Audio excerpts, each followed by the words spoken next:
ಅಷ್ಟ ನಮ್ ಕಾಲ್ ಸರಿ ಮಾತಾಡಬಾರ್ದು 2:30ಗೆ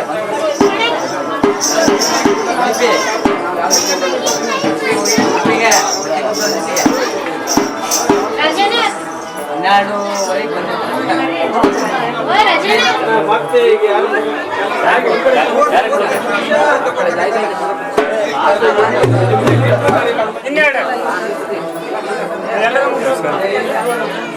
ಬರೋರೆಲ್ಲ ಬಂದ್ರೆ ಸಿದ್ದಣ್ಣ ಆದ್ರಂತ ಹೇಳಪ್ಪ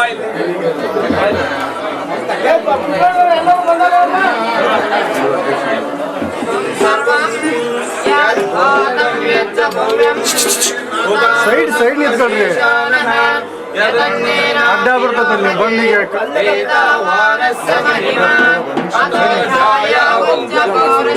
ಅಂತ ನಾನು ಅಡ್ಡ ಬರ್ತದೆ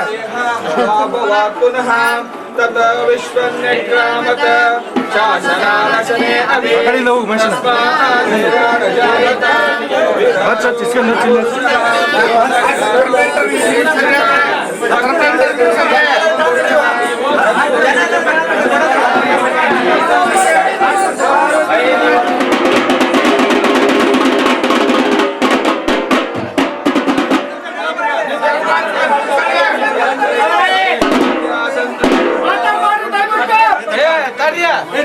ಕುತ್ಕೊಬೇಡಲ್ಲಿ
ಸುಖವಾಗಿ ಬಾಳುತ್ತೇನೆ ಪ್ರಯೋಜನ. ಅದಕ್ಕೋಸ್ಕರವಾಗಿ ಎಲೈ ಮಾನವರಿರ, ಅಷ್ಟಮೂರ್ತಿಗಳಿರ, ಇಷ್ಟ ಬಾಂಧವಗಳಿರ, ತಪಸ್ವಿಗಳೇ, ಪಂಡಿತರೇ, ಎಲ್ಲ ಚತುರ್ವೇದಗಳೇ, ನಿಮಗೆ ಬಂದಿರುವ ಕಷ್ಟವನ್ನು ಪರಿಹರಿಸುತ್ತಾರೆ. ನಾನು ಕೈಲಾಸಾಧೀಶ್ವರನಾಗಿ ಏನು ಪ್ರಯೋಜನವಾಗುತ್ತದೆ? ಈಗಲೇ ಕರೆಯುತ್ತೇನೆ. ಪಾವನ ಮೂರ್ತಿಯೇ, ಕಲೆ ವೀರಭದ್ರ,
ಶ್ರೀ ವೀರಮಹೇಶ್ವರ ಗದ್ದಿಗೆ ಹತ್ತಿರ ಕುಮದ್ವತಿ ನದಿ ತೀರದಾಗಿರೋದ ಇಲ್ಲಿ ಮದುವಾಗಲಿದಂಥ ಕೋರ್ ಹುಡುಗರನ್ನ ಕರ್ಕೊಂಬಂದು 3 ದಿವಸ ದೇವರು ಮಂಗಳವಾರ ಬೆಳಗ್ಗೆ ಜೊತೆಗೆ ಸ್ವಾಮಿಯವ್ರನ್ನ ಒಬ್ಬರು ಜಂಗಮನ ಕರ್ಕೊಂಬರ್ತಾರೆ. ಅವ್ರು ಕರ್ಕೊಂಬಂದವ್ರು 3 ದಿನ ಅವರು ದೇವ್ರ ಹತ್ರನ ಇಲ್ಲೇ ವಾಸ್ತವ ಇರ್ತಾರೆ. ಗುರುವಾರ ದೇವ್ರ ಊರೊಳಗೆ ಹೋಗ್ಬೇಕಾದ್ರೆ ಅವ್ರನ್ನ ಕರ್ಕೊಂಡು ಹೋಗಿ ಅಲ್ಲಿ ಬಾಳೆಹಣ್ಣು, ಹಾಲು, ಅನ್ನ, ಪ್ರಸಾದ ವ್ಯವಸ್ಥೆ ಮಾಡ್ತಾರೆ. ಆಮೇಲೆ ಇಲ್ಲಿ ಮಹೇಶ್ವರ ನದಿ ತೀರದ ಹತ್ರ, ಮಹೇಶ್ವರದ ಹತ್ರ, ಗದ್ಗೆ ಹತ್ರ ಯಾವುದೇ ಸ್ತ್ರೀಯರ ಪ್ರವೇಶ ಇರೋದಿಲ್ಲ. ಅನಾದಿ ಕಾಲದಿಂದನೂ ಹೀಗೆ ನಡ್ಕೊಂಬಂದಿರೋದು. ಆಮೇಲೆ ಊರೊಟ್ಟಿನ ದಿನ ಗುರುವಾರ ದಿವಸ ಮಹಾಪ್ರಸಾದ ಇರ್ತೈತಿ ಮತ್ತು ಪುರುಷರು ಮತ್ತು ಸ್ತ್ರೀಯರು ಎಲ್ಲರೂ ಸೇರಿ ಪ್ರಸಾದ ವ್ಯವಸ್ಥೆ ಇರ್ತೈತಿ. ಈ ವರ್ಷ ಮಹೇಶ್ವರ ಮಂಗಳವಾರ ಬಂದು ದೇವರ ಜೊತೆಗೆ ಸ್ವಾಮಿಗಳು ಕರ್ಕೊಂಬಂದು ಪೂಜೆ ಮಾಡಿ ಈ ವರ್ಷ 2 ಕಾಯಿ, ಹಣ್ಣಿನ ಗೊನೆಯನ್ನು ಮತ್ತು ಬೆಲ್ಲ, ಅನ್ನ, ಹಾಲು ಇದರಲ್ಲಿ ಹಾಕಿ ಮುಚ್ಚಿರ್ತೇವೆ. ಇದನ್ನು ಮತ್ತು ಮುಂದಿನ ವರ್ಷ ಜಾತ್ರೆಗೆ ತೆಗೆದು ಪ್ರಸಾದ ಮಾಡ್ತೇವೆ. ಅದರಿಂದ ಕೆಲವರಿಗೆ ಒಳ್ಳೆಯದಾಗೈತಿ. ಒಳ್ಳೇದಂದ್ರೆ ಏನಾಗಿದೆ? ಮಕ್ಕಳು ಅಲ್ಲದರಿ ಆಗೈತಿ, ಕೆಲವು ಆರಾಮದರಿ ಆರಾಮಾಗೈತಿ, ಮಕ್ಕಳಿಲ್ಲದರಿ ಮಕ್ಕಳಾಗ್ಯಾವ್ರಿ, ಇಂಥವೆಲ್ಲ ಆಗ್ಯಾವ ಪ್ರಸಾದದಿಂದ. ಈ 1 ವರ್ಷದವರೆಗೆ ಆದ್ರೆ ಈ ಪ್ರಸಾದ ಏನು ಕೆಟ್ಟಿರಂಗಿಲ್ಲ, ಕೆಟ್ಟರಲ್ರಿ. ಶರಣರು ಆಗಿ ಹೋದರು. ಯಾರು ರೇವಣ ಸಿದ್ಧ ಶರಣರು, ಅವ್ರ ಅಣ್ಣಾರು ಇಲ್ಲಿ ತಲಾಟೆಯಾಗಿ ಬಂದಿದ್ರು. ಅವರಿಗೆ ಮಕ್ಕಳಿರಲಿಲ್ಲ. ಎಷ್ಟು ವರ್ಷ ಮಕ್ಕಳಾಗಿದ್ದಿಲ್ಲ ಅವ್ರಿಗೆ? ಅವ್ರಿಗೆ ಮಕ್ಕಳಾಗಿರಲಿಲ್ಲ, 8-10 ವರ್ಷ ಮಕ್ಕಳಾಗಿದ್ದಲ್ಲ. ಇಲ್ಲಿ ಪ್ರಸಾದವನ್ನು ನಮ್ಮ ತಂದೆಯವರು ಇಲ್ಲಿ ಕೆಲಸ ಮಾಡ್ತಾಯಿದ್ರು, ಈ ಭಕ್ತಿ ಸೇವಾ ಮಾಡ್ತಾಯಿದ್ರು. ಅವರು ಅಲ್ಲಿ ಪ್ರಸಾದ ತಂದು ಕೊಟ್ಟರು.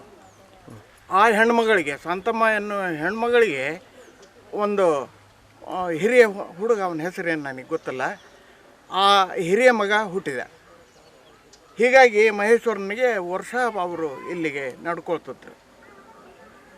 ಆನಂದ ಹೇಮಯ್ಯ, ರುದ್ರಯ್ಯ, ಬೆಲ್ಲದ ರಾಮಗಿರಿ ಅಂತಂದು ಕುಡುಪ್ಲಿಯ ಸದ್ಭಕ್ತ. ನಾವು ಇಲ್ಲಿ ಈ ಮಹೇಶ್ವರ ಜಾತ್ರೆಯನ್ನು ಬಹಳ 200 ವರ್ಷಗಳ ಹಿಂದ ನಾವು ಮಾಡ್ತಾಯಿದ್ದೀವಿ.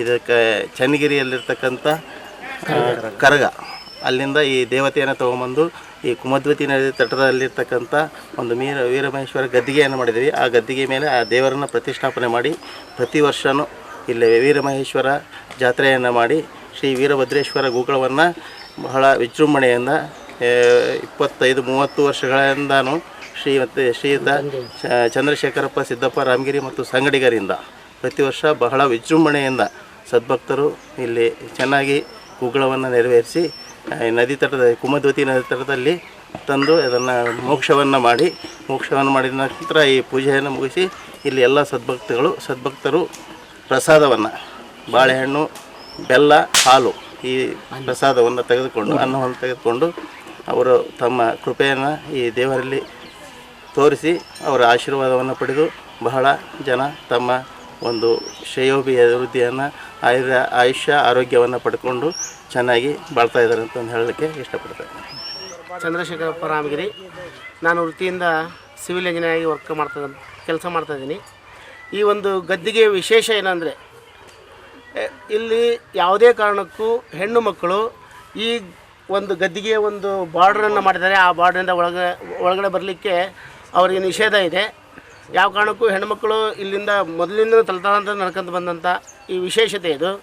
ನಂತರ ಪ್ರತಿ ವರ್ಷ ಈ ಒಂದು ಗುಗ್ಗಳ, ಈ ಕುಡುಪ್ಲಿ ಗ್ರಾಮದಲ್ಲಿ ಗುಗ್ಗಳ ಏನು ನಡೀತದಲ್ಲ, ಆ ಗುಗ್ಗಳ ಬಂದು ಇಲ್ಲೇ ಮಹೇಶ್ವರನ ಗದ್ದಿಗೆಯಲ್ಲಿ ಮೋಕ್ಷಗೊಂಡು ಮೋಕ್ಷಗೊಂಡ ನಂತರ ಈ ಪ್ರಸಾದ ಸ್ಟಾರ್ಟ್ ಆಗ್ತದೆ.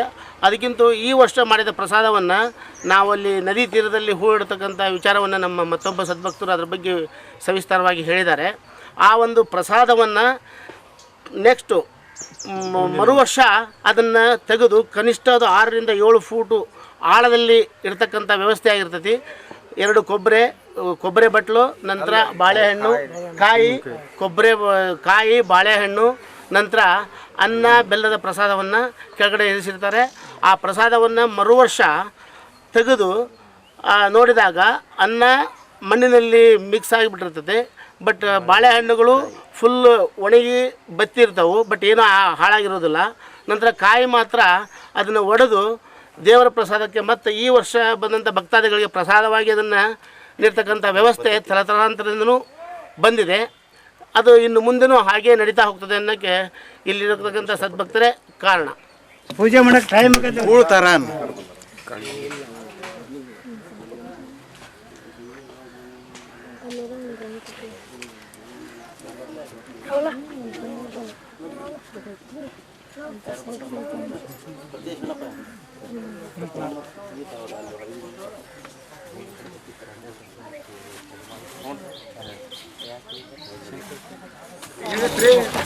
ಇಲ್ಲೇ ಇರ್ತಾರೆ ಈ ಹಾಲಪ್ಪಜ್ಜರ ಅದಲ್ರಿ, ಇಬ್ರು ತಿರ್ಕೊಂಡ್ರಿ ಪಾಪ.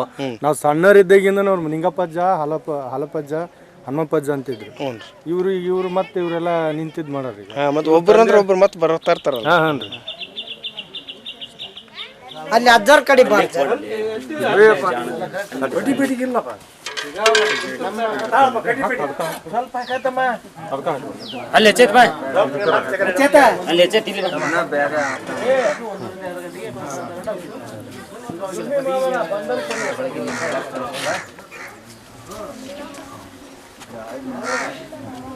ಗಾಳಿಗೆ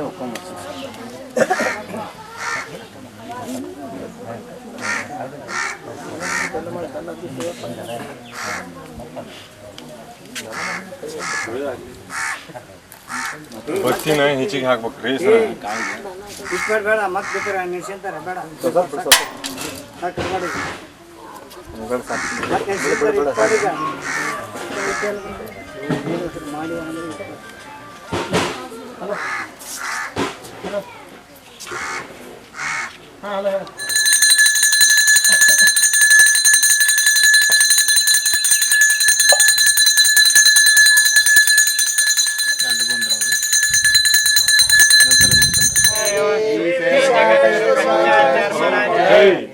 श्री जगतगुरु पंचाचार्य महाराज की जय। श्री जगतगुरु पंचाचार्य महाराज की जय। श्री वीर महेश्वर महाराज की जय। श्री शरण बसवेश्वर महाराज की जय। जगदीश ಬಹುಪರಾಕ್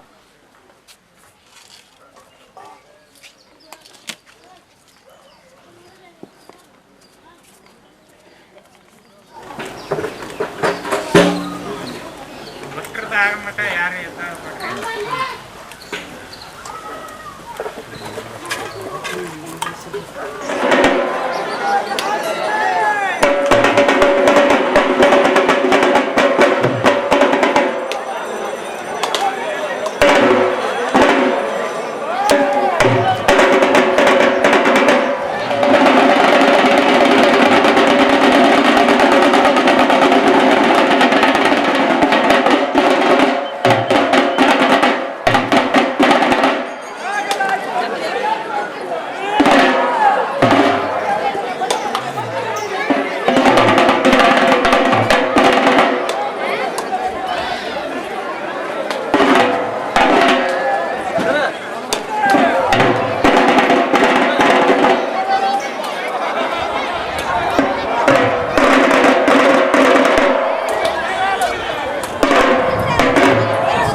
ವೀರಮಹೇಶ್ವರ ಜಾತ್ರೆಯು ಶ್ರೀ ಕಲ್ಮೇಶ್ವರ ದೇವಸ್ಥಾನ ಗುಗ್ಗಳು ಪ್ರಾರಂಭಗೊಂಡು ಶ್ರೀ ಶರಣಬಸವೇಶ್ವರ ಹಾಗೂ ಗ್ರಾಮ ದೇವತೆಯ ಪ್ರಾಂಗಣದಲ್ಲಿ ಪ್ರಮುಖ ಬೀದಿಗಳಿಂದ ಪ್ರಾರಂಭಗೊಂಡು ಶ್ರೀ ಗುಮ್ಮತ್ತುತಿ ತೀರದ ದಂಡೆಯ ಮೇಲೆ ಶ್ರೀ ವೀರಮಹೇಶ್ವರ ಗದ್ದುಗೆಯಲ್ಲಿ ಅಂತ್ಯಗೊಳ್ಳುತ್ತದೆ.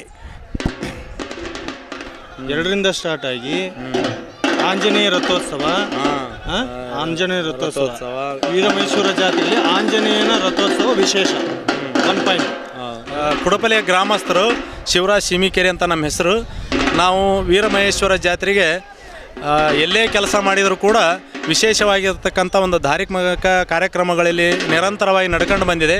200 ವರ್ಷಗಳ ಇತಿಹಾಸವನ್ನು ಹೊಂದಿರತಕ್ಕಂಥ ಈ ಜಾತ್ರೆ ಭಾಳಷ್ಟು ಸಂಖ್ಯೆಯಲ್ಲಿ ಜನರು ಇಲ್ಲಿ ಸೇರಿ ವೀರಮಹೇಶ್ವರನ ಒಂದು ರಥೋತ್ಸವ ಮತ್ತು ಗುಗ್ಗಳ ಕಾರ್ಯಕ್ರಮ, ಹಲವಾರು ವಿವಿಧ ಕಾರ್ಯಕ್ರಮಗಳು ಸಹಿತ ನಿರಂತರವಾಗಿ ನಡ್ಕೊಂಡು ಬಂದಿದ್ದಾವೆ. ಜಾತ್ರೆಯ ಪ್ರಯುಕ್ತ ಇಲ್ಲಿ ಹೋರಿಗಳನ್ನು ಓಡಿಸುವಂಥ ಒಂದು ಕಾರ್ಯಕ್ರಮ, ಕಬಡ್ಡಿ, ಕ್ರಿಕೆಟ್, ಹೀಗೆ ಹಲವಾರು ಕಾರ್ಯಕ್ರಮಗಳು ಜರುಗ್ತಾ ಇದ್ದಾವೆ. ಎಲ್ಲೇ ಕೆಲಸ ಕಾರ್ಯಗಳನ್ನು ಮಾಡಿದರೂ ಕೂಡ ಪ್ರತಿಯೊಬ್ಬರು ಈ ಗ್ರಾಮಸ್ಥರು, ಅಕ್ಕಪಕ್ಕದ ಗ್ರಾಮಸ್ಥರೆಲ್ಲರೂ ಈ ಒಂದು ಜಾತ್ರೆಯಲ್ಲಿ ಭಾಗವಹಿಸಿ ವೀರಮಹೇಶ್ವರನ ಒಂದು ಕೃಪಾಶೀರ್ವಾದ. ನನ್ನ ಹೆಸರು ವಾಗೀಶ್ವರಮಠ ಅಂತೇಳಿ, ಈ ಕುಡುಪಲಿ ಗ್ರಾಮದ ಒಬ್ಬ ಭಕ್ತ.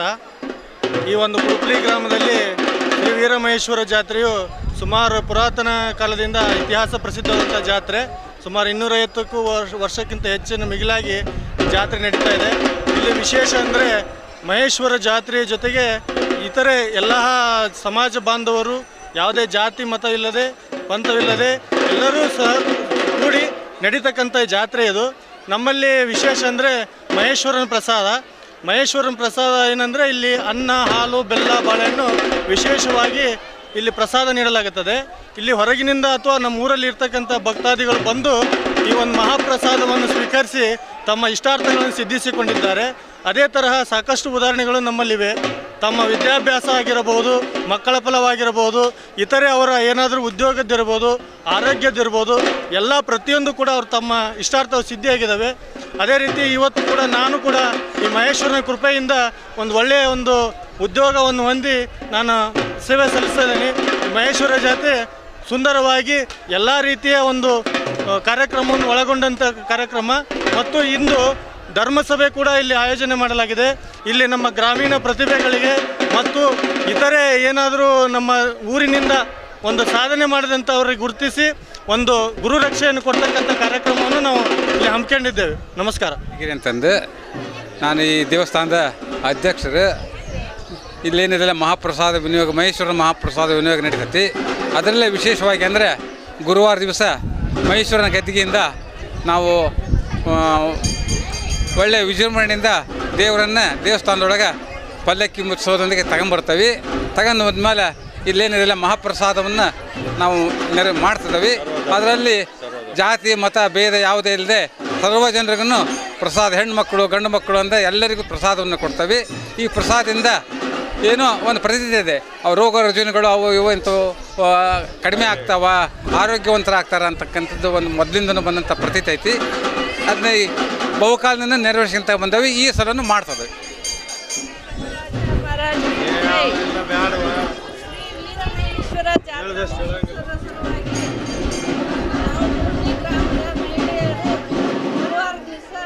ಶ್ರೀ ಮಹೇಶ್ವರನ ಪ್ರಸಾದ ಎಲೆಯನ್ನು ತೆಗೆದು ಸುಖವನ್ನು ಪಟ್ಟಿದ್ದಾರೆ. ಮಹಿಳೆಯರು ಮಾಡುತ್ತಾರೆ, ನಮ್ಮ ಮನೆತನದವರು ಮಾಡುತ್ತೇವೆ. ಎಲ್ಲ ಮಹಿಳೆಯರು ಪ್ರಸಾದ ವಿನಿಯೋಗ ಮಾಡುತ್ತಾರೆ. ವೀರ ಮಹೇಶ್ವರ ಅದೇ ಪ್ರಕಾರ ನಮಗೆ ಎಲ್ಲ ನಡೆಸಿಕೊಟ್ಟಿರುತ್ತಾರೆ. ಮುಂದೆ